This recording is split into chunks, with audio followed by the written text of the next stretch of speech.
Once upon a midnight dreary, worn by thought and restless waking, over Jedi scrolls and holocrons my very mind was slowly breaking. Ancient teachings, sacred wisdom, faded words of light and lore, yet within my heart there steered a shadow darker than before. Outside high on Coruscant the endless rain fell cold and pale, while through temple halls there wandered silence heavy, thin and frail.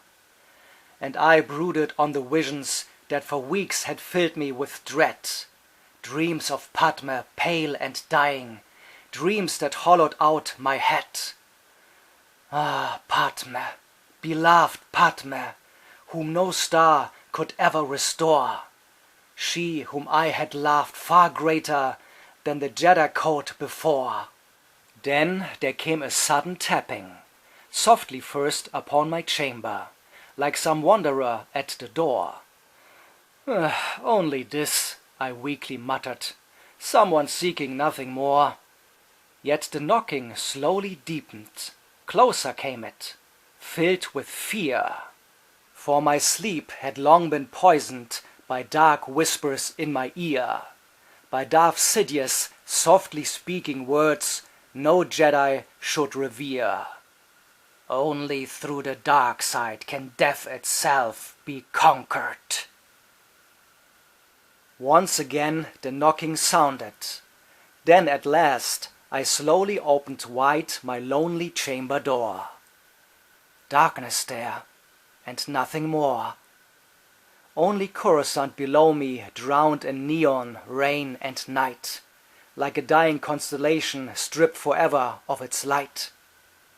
Then from out the endless blackness came a rush of sable wing, and a raven entered solemn through the hall of the Jedi King. Black as fate, and black as Darth Vader yet unborn in fire and hate, perched above a marble bust of ancient Jedi lost to fate. Not a bow, nor sign of terror did the creature ever show. Like a judge from worlds forgotten, sat it still above below. Then I spoke, half grimly smiling, though my soul was filled with pain. Dark-winged creature from the shadows, what dread title do you claim? Quoth the raven, nevermore. And the word fell cold as iron through the ruin of my soul, like the sound of every hope collapsing, far beyond control. Yet I stared upon the bird in terror deeper than before, for it seemed to know the secret hidden in my spirit's core. Then I thought of Padme, of Naboo at sunset's gleaming shore, of her laughter by the water in the days before the war, of the hands that once had held me, before fear consumed my mind, before love became possession and left all the light behind. Then the force within me twisted like a storm that could not cease. Pride and terror, rage and longing battled violently for release. And I cried aloud in anguish, desperate, trembling to the core. Can I still prevent her dying? Can the Force undo mortality? Will she live? I beg thee, speak! Quoth the raven, nevermore.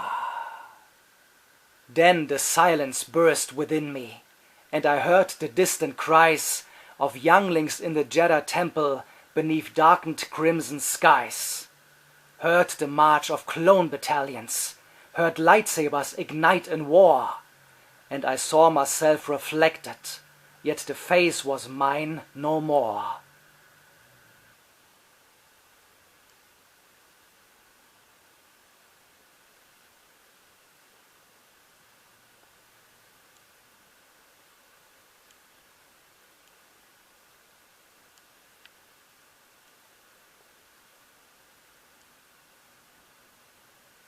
Slowly all the chamber darkened like a cloak around my soul, and the teachings of Obi-Wan faded past my weakening control. Even Master Yoda's ancient wisdom dimmed like stars at break of dawn, while Darth Sidious, cold and patient, drew me ever further on. Then I spoke unto the raven, "Am I still Anakin Skywalker? Or already dead dark phantom I once swore to destroy?" Quoth the raven, "Nevermore." Then before my eyes there opened Mustafar in burning red, rivers filled with molten fury like the blood of countless dead. And I saw Padme growing paler underneath my trembling hand, while the fires roared around us like the death of every land. Then I heard Obi-Wan crying, "You were the chosen one!" And those words cut far more deeply than a lightsaber ever could. For at last I knew in horror, while all light collapsed away, not the dark side alone had doomed me, but my own fear. And still the raven sits there silent on that ancient Jedi bust, while beyond the stars imperial shadows rise from ash and dust, and its shadow falls eternal on the remnants of my lost soul, as from Anakin Skywalker Darth Vader slowly stole. And the hope within my spirit, once a flame among the stars, lies now buried deep in darkness, lifted nevermore.